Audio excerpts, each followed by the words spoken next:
Hello there, Teacher Adriana here. Welcome back. Espero que vocês estejam bem. E a gente vai começar agora a nossa aula, né? Mas antes de começar, eu gostaria de estar agradecendo a todos vocês que enviaram a atividade para a Teacher. Gostei muito de receber o retorno de vocês. E aqueles que ainda não conseguiram enviar, podem estar enviando, né? Ainda hoje, as atividades, que a Teacher vai dar um retorno para vocês. E se vocês tiverem com alguma dificuldade, vocês já sabem, né? Pode entrar em contato comigo através dos grupos do WhatsApp, através do e-mail, através do Facebook. No Facebook a gente até consegue fazer uma conversa através de vídeo, então você pode estar entrando em contato comigo através de lá também, ok? Como eu falei na outra aula, a gente vai ter sempre 2 momentos no nosso vídeo, certo? E nesse primeiro momento, eu quero começar falando um pouco sobre algumas curiosidades desse momento que a gente está vivendo, né? E, claro, né, em relação à nossa disciplina. Eu não sei se você percebeu, acredito que sim, né? Que alguns termos em inglês estão sendo usados durante esse momento, né? Termos como homeschooling, home office, lockdown, tantos outros, né? Nessa aula a gente vai falar sobre esses 3 apenas. O que você tem percebido aí? Como as pessoas estão usando, por exemplo, o termo homeschooling? Né? É muito engraçado, assim, a maneira como a gente adquire, né, esse vocabulário em inglês, só que não necessariamente a gente usa como o falante nativo da língua inglesa usaria. Eu já falei, né, em algumas aulas, repeti várias vezes já isso, né, em relação, por exemplo, à palavra shopping, né? A gente sabe que se a gente usar essa palavra com o nativo da língua inglesa, se a gente falar para ele que a gente está indo ao shopping, para ele é muito engraçado isso, né? Porque a palavra shopping significa compras. Estar comprando, a ação de estar comprando, e não o lugar. E principalmente nos Estados Unidos, por exemplo, nos Estados Unidos você nunca deve falar só shopping, mas sim shopping mall, ou então só mall, nunca só shopping, né? E aqui a gente adquire isso e é normal, não só nós, né? Mas como todas as outras nações que não falam a língua inglesa adquirem também essas palavras que a gente chama de estrangeirismo, que não são só palavras em inglês, né? São outras palavras como toilet, que seria do francês e tudo mais, né? A Tita já falou bastante sobre isso nas aulas. Mas, então, nesse momento que a gente está vivendo agora, a gente está tendo palavras como essas que eu citei, né? Uma delas é a homeschooling. E será que a gente está usando de maneira correta, né? Da maneira como um nativo da língua inglesa faria? Na verdade, não, né? Homeschooling significa, sim, estudar em casa, porém, nos Estados Unidos, esse termo ele se refere às crianças e os adolescentes que estudam em casa, porém eles não estão matriculados em nenhuma escola regular, que não é o nosso caso, né? Vocês estão matriculados no JP, né? E estão tendo aulas com os professores, com a ajuda dos pais, sim, né? Com a ajuda dos responsáveis de vocês, mas vocês têm aí uma escola para dar o suporte para vocês. Vocês são matriculados em uma escola. Então, esse não seria o termo, não seria o termo para a realidade hoje no Brasil, né? Um termo, teria várias opções de estar falando isso, né? Isso que a gente está, esse momento de como a gente está vivendo agora em relação à escola, mas o que a gente percebe nas notícias, nos comentários dos falantes da língua inglesa, é que eles usam o termo para esse momento como remote learning, né? E aí você vai estar vendo isso aqui embaixo, né?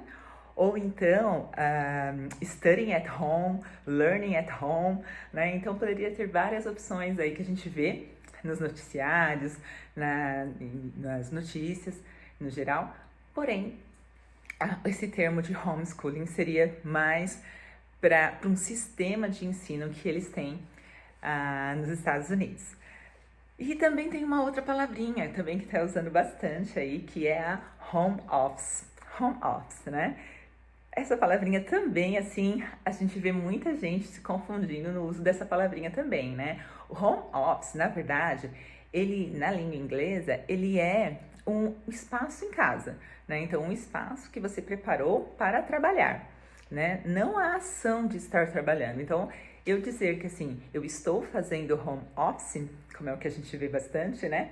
As pessoas usando aqui no Brasil, não é correto você falar isso. Você poderia falar que eu estou trabalhando do meu home office. Lá do meu home office eu estou trabalhando.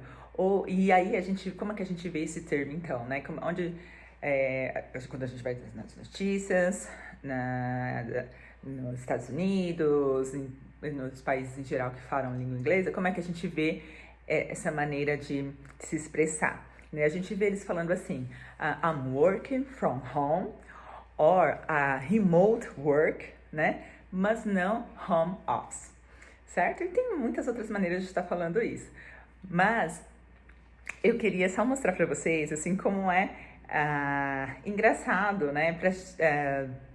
Para um falante da língua inglesa, ouvir a gente falando esses termos, usando esses termos de uma outra maneira. Seria mais ou menos para eles como estar ouvindo essa música aqui, ó. Que é good, nós não bebe. Se nós rebasse, nós não tava aqui empleando. Mas nós precisa de workar.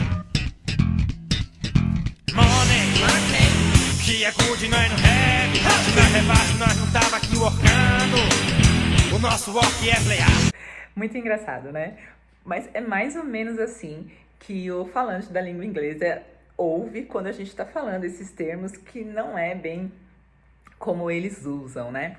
E assim, só para deixar claro também, não é que a gente se expressa errado, mas aí assim entra como aquilo que a gente já falou, é um estrangeirismo. Então quer dizer, eu não vou parar de falar a palavra shopping, não vou parar de falar que eu vou ao shopping, não vou começar a falar, eu vou ao mall, né? Não, porque você está no Brasil, se no Brasil estiver usando dessa maneira, então, né, você não precisa estar usando de outra maneira, mas é importante você estar sabendo, porque afinal de contas a gente está nosso objetivo aqui é se comunicar em inglês, né? E então, se você for se comunicar em inglês, provavelmente vai ser o quê? Para se comunicar com outra pessoa que não fala a sua língua. Então, precisa dessa forma falar de maneira correta, ok?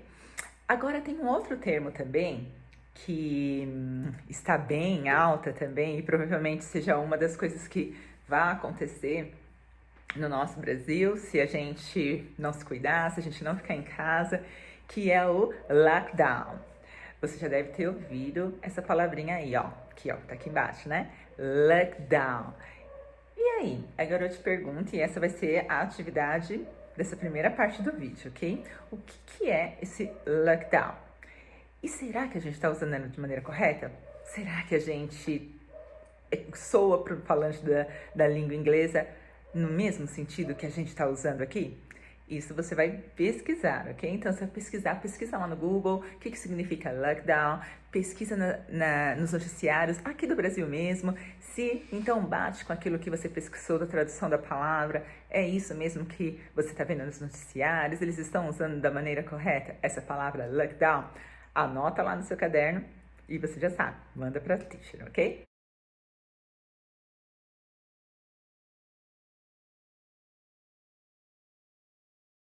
Na outra aula, então, na aula anterior, eu pedi para vocês analisarem, então, a música, né, a música Paraná, e marcasse lá no seu caderno quais foram as frases que continham o verb to be e circulasse para mim o verb to be. Bem, vamos lá. A gente achou, então, 3 frases, certo? A gente achou a frase she's on the ground. E aí a gente vê aí onde é que tá o verb to be nessa frase, né? A gente vê que esse apóstrofe S é o quê? É o she is, é o is, é o verb to be em ação aí. Que ação?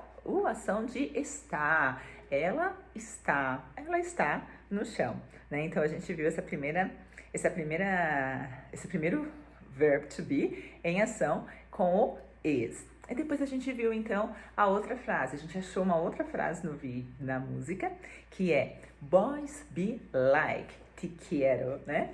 Aí tinha até um espanhol aí, né? Boys be like. Aí a gente entra numa questão muito interessante aqui nessa frase. Esse boys be like. Eu não sei se alguns de vocês já viram alguns memes aí que tá rolando bastante na internet, que é bitches be like, ou bitches be alguma coisa, né?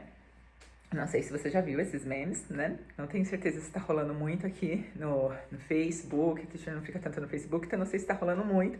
Mas lá fora tá rolando bastante, né? Essas bitches be like. E aí, o que seria esse be like? Se a gente for analisar essa frase nessa música, a gente vai achar que tá errado, né? Que não seria, porque boys seriam eles, se a gente fosse mudar para um pronome, né? Então, a gente já aprendeu que eles, ou então no caso aqui o boys, a gente usaria com are, não é verdade? Então seria boys are like. Mas aí a gente tá vendo que o verbo entrou no infinitivo, be. Será que tá errado? Bem, nesse caso é uma gíria, né? É uma gíria. O correto, gramaticalmente, seria assim, boys are like. Mas aí entrou como uma gíria, então tem essa licença, né, de estar falando assim. Seria mais ou menos aquela nossa gíria de nós né? Tipo assim, nós é bom, nós é da hora, né? Então, a gente tem essa gíria, então tem uma liberdade de estar colocando isso numa música, alguma coisa assim.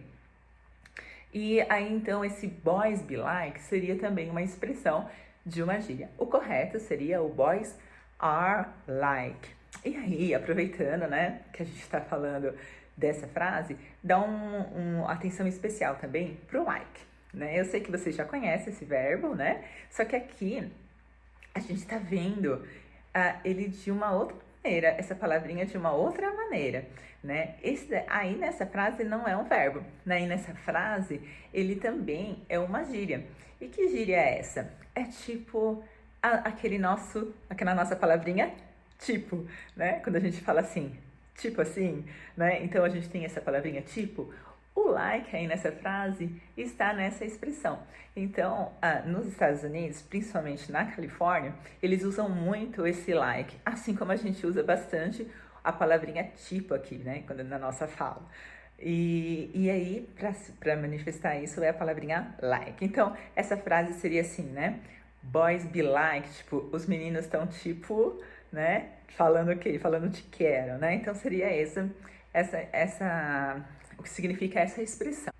A outra frase que a gente viu aí na música foi It must be love. It must be love.